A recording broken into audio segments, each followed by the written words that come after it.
And our speaker today, I know, has high hopes, and he's going to share them with you right now. Somebody who is well known to us, was just here shortly. Appreciate that. Mark Stanton Welch. Come on up, Mark.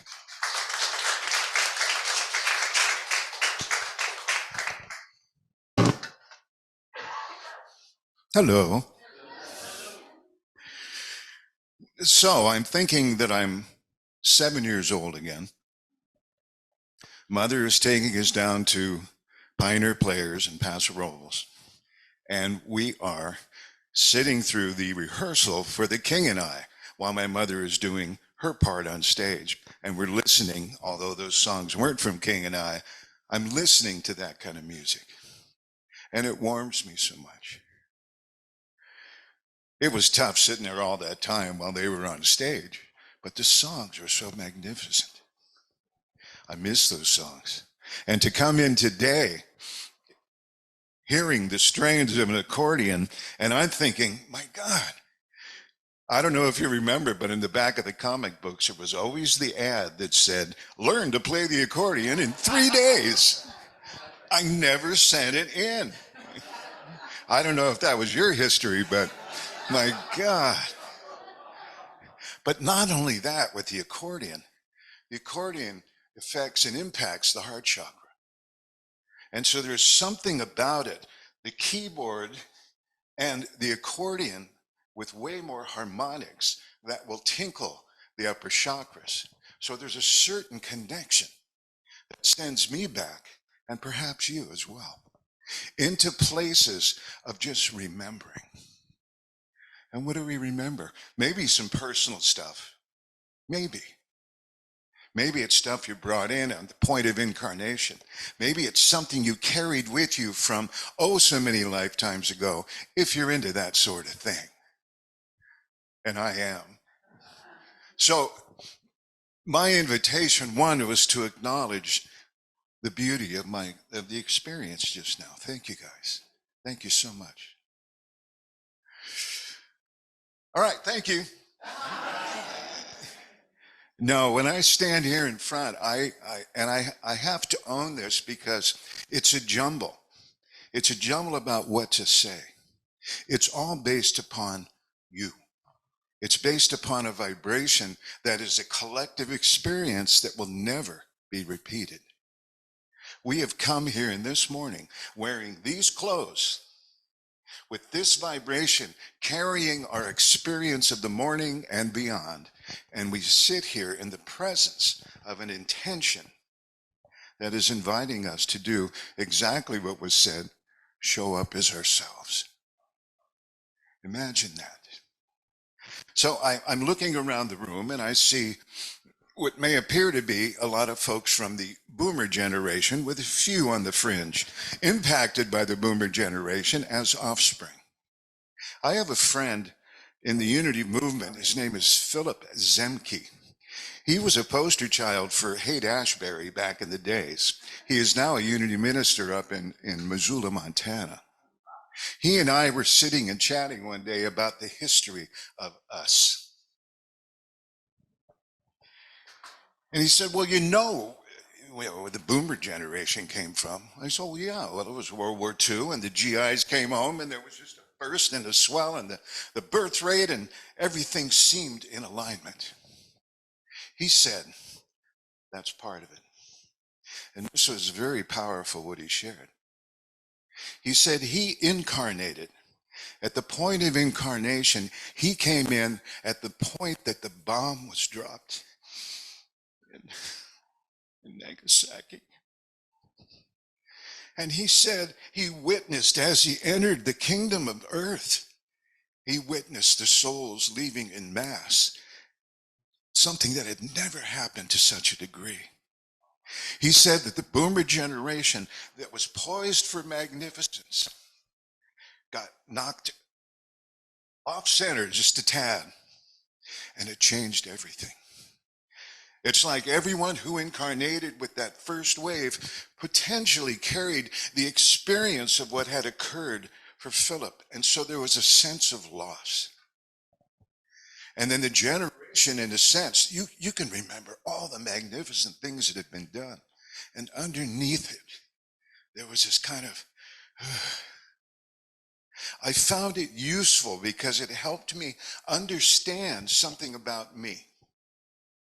That no matter how much information I had, no matter how much I knew, no matter how much a good New Age guy I was, there was always something in there that was kind of pulling away at me. And when Philip shared that, we just sobbed together. It's like I'd been holding that for so long. It spoke to me. I'm not sure why I'm saying it today, but I think it's critical that we stand in the presence of one another and be as authentic as we possibly can. Because since those days of incarnation, wherever you were, we have been, let's just say, encouraged to not see ourselves as whole. We've been encouraged to think of ourselves as something way different. Sure, the family had involvement. Sure, the culture we were in told us how to certainly be. Sure, the place where we were born impacted us in terms of how we were going to show up in our moments. Let's take a step aside and remember that point of incarnation for us, because it was so very different. I have something to read. And by the way, to be in the presence of all of you, which likely will never happen again in this form, is just the sweetest thing. And we never know the impact of our moment, and how we show up is going to influence the future. So there I was, minding my own business, out doing a prayer. Richard comes up and says, I saw you 20 years ago, and I don't know if it was 20, but Tustin, Unity of Tustin, I was down there and I was doing, it just happened, I was doing music, but I also offered a workshop for the budding men's movement that was going on at that point. I haven't seen Richard in 20 years. He came up and appreciated me for what I did on that day. We never know what it is that we're going to do in our moment of living. We don't. So why not throw up authentically? I love that. It is about regurgitating, in a sense, of letting go of the debris. So we're going to take a few maybe unrelated trips today. But first, I want to read something that is designed to re-trigger your inner knowing of the template that you have always been. And now that I've heard what I've heard this morning, a lot of it's been said, so I'm going to underscore it. And I would simply invite you to let in even the things that may seem, ew, or really? I didn't mean to say, but for some it is. When someone takes their power on, sometimes they don't know what to do with it. So they mistrust it and find fault with it. Which leads to that beautiful thing called the comfort zone. You are a direct element of the cosmic source, incarnated into this glorious earth plane, to remember, reawaken, and reclaim the whole truth of you and put it into conscious action in your moments of living. Really? I wasn't taught that in kindergarten. What? What happened? As an infinite energetic being, you are also here by choice to assist in facilitating the collective transformation of humanity in these early Aquarian age times. Really? That can either be exciting or a huge burden. The invitation is to be you. That's all. We come here to be the vibration that we are and to remember the wholeness of who we are. Not much more. It isn't that we came to change the world, but we came to change our world so that we can integrate with this dimension and integrate with the magnificence of what the cosmos has delivered in this little ball around the sun. Your divine spiritual being living in a remarkable human physical body vehicle with complete access to the fluid world of emotion and a magnificent mind that easily makes manifest your every thought and your every focus. Wow, really? Yes, yes. With a host of unseen etheric support, as well as a personal source connection in the higher self, you are pioneering the conscious movement into fourth and fifth dimensional living. Yeah! Sorry, that was an annotation there. Connected with all of life and design and intent, you're being redirected towards living fully in the moment to become a willing and a full expression of compassion, of gratitude, and of grace. So I'm in the grocery store. I don't know if you've noticed, we're kind of the generation of manners, if you know what I mean, where we actually acknowledge and say, excuse me and thank you and all of that. And I'm not saying it's a bad thing that's not happened, but I miss it. And I miss the eye contact that can happen in a random moment. And sometimes somebody's in the market and they're checking out the cantaloupes, and I kind of lean down, just wanting to get some eye contact, just to say hello. And I'll purposely go walk near somebody and say, excuse me, and then just walk on by. And it's an acknowledgement that they're even here. And when it happens to me, I almost have to stop and get down on my knees and shout hallelujah, because I've been noticed. So that awareness is critical, but underlying that is how important it is for us to notice ourselves. And I don't know about you, but I had a lot of opportunities to kind of forget that growing up and to kind of disappear from my own recognition of self. A little bit of programming to be this or to be that, or to be encouraged to become this because I was good at something, so I needed to be better. And there was always the carrot out there that said, just stay at it. You're going to learn how to do it. Just keep working at it. You can always be, one day you'll be good enough. It's like, shut up. Shut up. How often has that been worn by each of us in one way or another? The fact that we are each a collection of experiences, of moments of living, we bring that to this moment in time. Nothing this morning is by accident. Everything here is in alignment with the frequencies that we each are. That makes this experience. To me, that's worth the price of admission. The only thing I need to do then is pay attention. So am I aware of my feet on the earth? I ask you. Are you aware of your feet on the earth? If not, become aware of those feet on the earth. Are you aware of the top of your head? If not, become aware of the top of the head. I send my attention there, and all of a sudden there's a little zzz, maybe. Am I aware of this space? Am I aware of the tenderness that is here? As I drove from Cambria this morning to come here, 53 minutes, I only say that because that's what the phone said. It was going to take 53 minutes. Amazing. How did it know that? How did it know that? So on the way, I hit the fog bank. We haven't seen a marine layer in quite some time. So I started to notice around me as the visibility got less and less and less. So my focus went from all out here into a little more close. And I started noticing around me. I saw that 2 possums did not make it home last night. I saw that there were no skunks, which is unusual for the morning drive.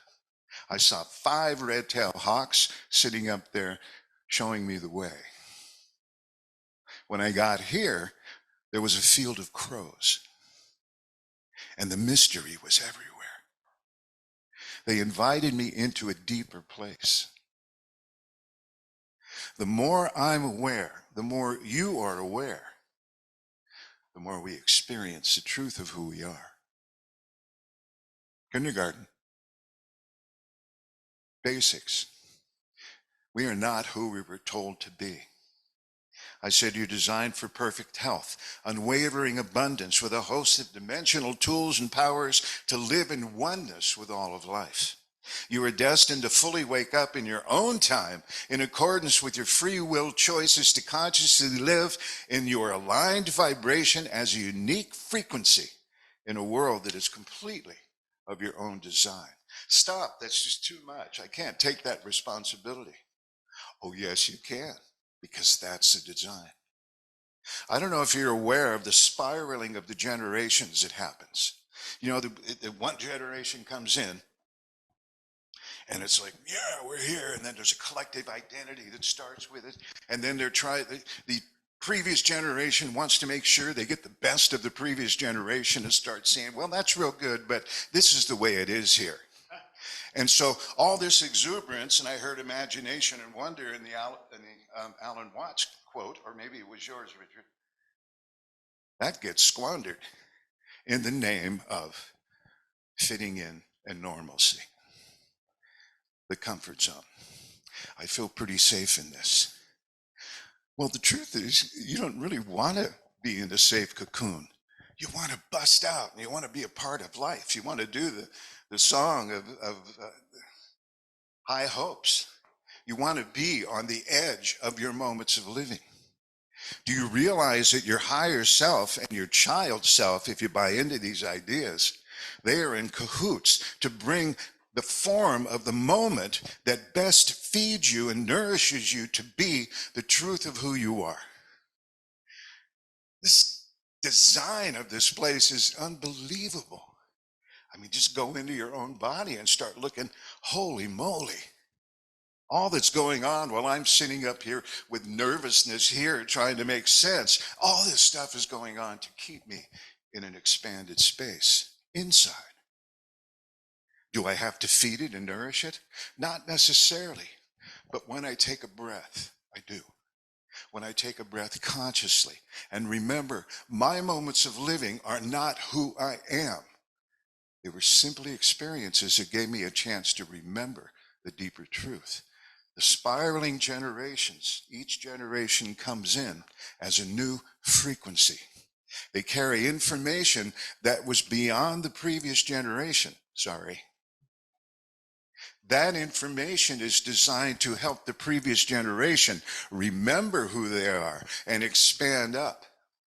But we really have kind of been taught to make sure that they just don't surpass us. And thus the idea of not good enough is put into place. So be it. We are in a moment of time where all that can change. My invitation this morning is to take what we're calling the comfort zone and say, fare thee well. Thanks for the memories. Thanks for the memories. Because it is, oh, such a beautiful morning. And it always will be, no matter the form.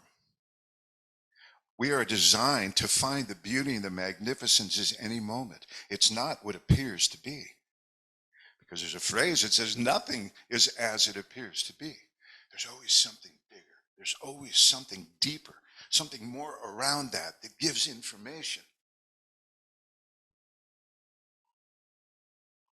We've been going through, and by the way, I don't know what time it is and how long, so we hereby suspend time, and we're gonna, I wanted to make a comment about the experience we've had since 2020, because I believe it's still impacting us. And we're seeing it in so many ways on the outside in the expression, as you brought up, the chaos and the conflict that happens to be going on. All I can do is witness that, send love as you did, send a prayer, but then go inside and see, where is my conflict? Where am I having trouble getting along with such and such or so and so? Or how am I doing on the highway when the car comes up too close? That is my litmus test for my frequency. Is it a frequency of love, or is it a frequency of just processing? I said, in a writing here in this little book I've got called 10 that I had all that time in my hands from 2020 to 24 or 2020. Where are we? So I wrote down some thoughts. I said 2020 started off as a year of bringing balance to life because it was a 4. The numerology said, oh, things are going to balance. Well, they kind of did, I guess. This is not the kind of balance that likely anyone had in mind. This is a force feed redirect happening at lightning speed in an unpredictable moment by moment wash that no living human can escape. That sounds dire. More on that.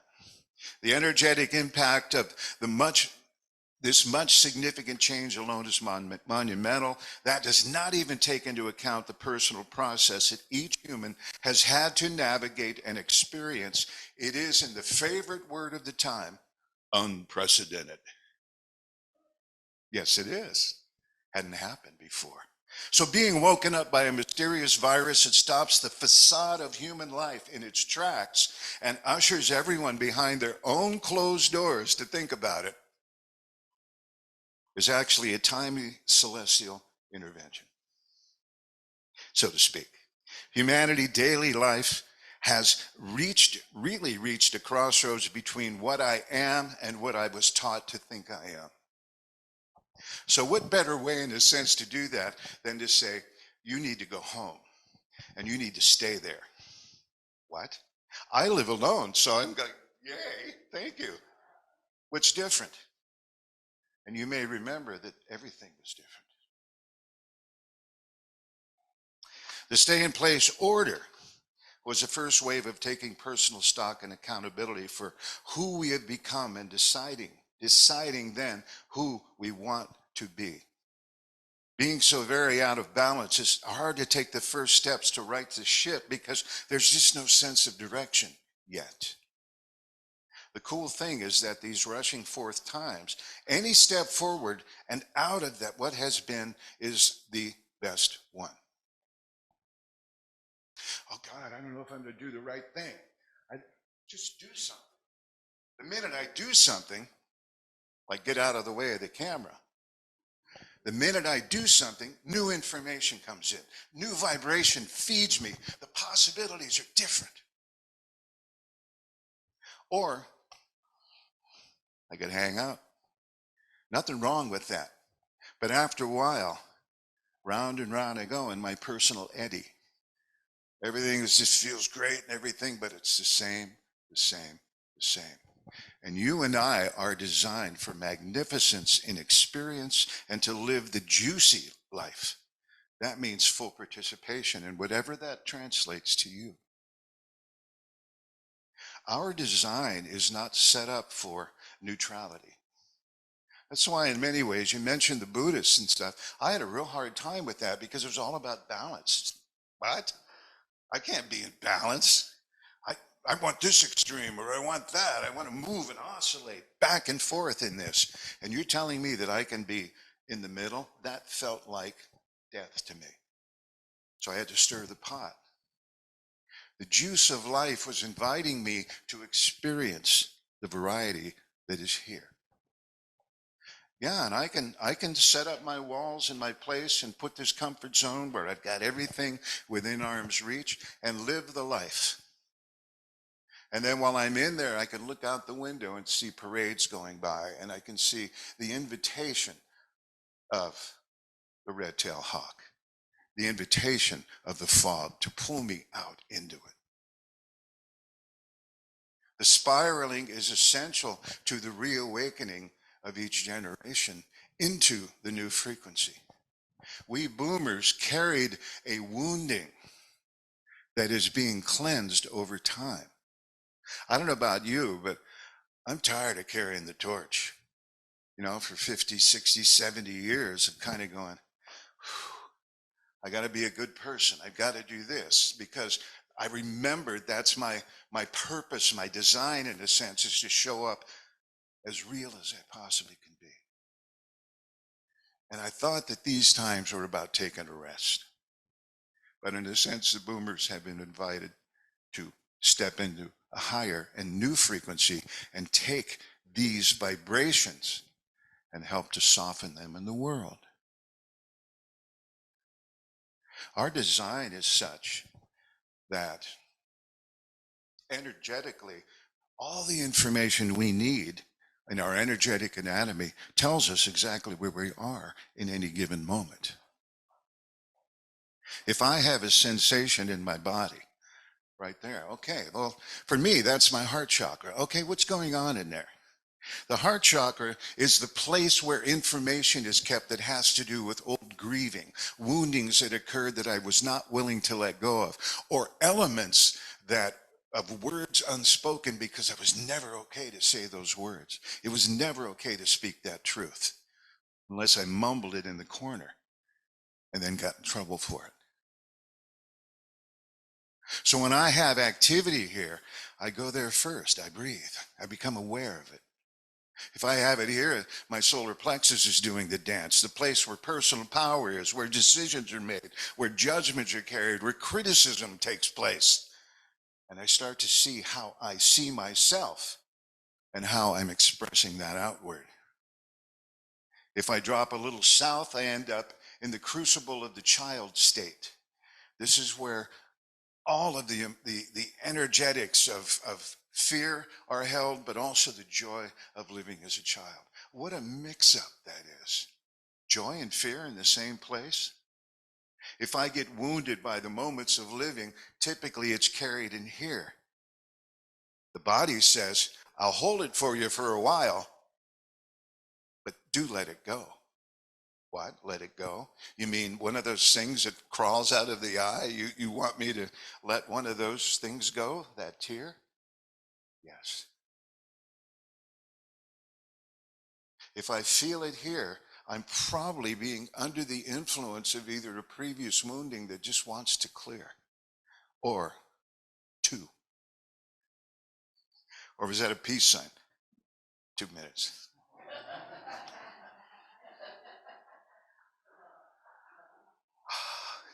You see, one thing leads to another. There's so much to share.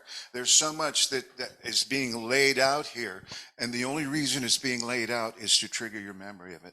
You don't have to remember a thing of it. Neither do I. But the seeds are planted. We each carry the truth of our being. We all carry the template that has been misplaced. Yay. What sport it is to reclaim it. What sport it is to find it. So the invitation then is to take the comfort zone, bless it for what it's been, and start to open up there, lay that down, do this. So here I discovered my own comfort zone, and it's really hard for me to admit this, but being a double Virgo and born prematurely, spending time in an incubator gave me an opportunity to sort of process this life in a slow way. And I remembered a lot of things. And I remembered the body was a key to everything. Given the circumstances that I grew up in, the body became a little way too much of everything. In other words, I was paying way too much attention to what it meant. So the mind was coming in to analyze and figure out at the expense of just feeling and releasing. So in that process, you see, I'm just kind of going because I don't want to admit anything, but that's what's going on. So that's a sign. My awareness says, okay, just stand here and share. So I thought that if I didn't reach an emotional release with what I'm experiencing, then I'm not getting into it enough. So then I would go more. Go for the discharge, I remember. Go for the tears. Go for that. And I was talking to a friend the other day, and she says, you know, I've been through a lot of things, and all I've learned is just love it. I went, what? What are you talking about? First of all, what does that mean? How do I show love to something and everything like that? So I realized in that moment, okay, as much as I love tears and the feeling, maybe to not go for that and to just go, you know what? I do love this, and see what happens. So my comfort zone of being the one who does the work, I feel kind of like off the hook, for myself at least. My invitation to each of us this morning is to find where you feel, let's just say, directed or patterned or believing fully in an old way of being that hasn't just cleared itself. So the invitation then is to take one step out of it. That's all that's necessary to start. Do something different. And there's a whole thing. Well, I brush my teeth with my right hand. Well, I'm going to use my left hand now and see what happens. It's like, oh God, you're just really bad at this. Immediately the criticism comes in and it clears it. So you see how in some ways it's so simple, and on the other hand, it brings up stuff. We are designed for magnificence. It's in our cells, the atoms. Everything is designed for this dimension of Earth. This is the longest 2 minutes I've ever had, isn't it? All right. So I am going to bring it, and thank you. Thank you much. Thank you much.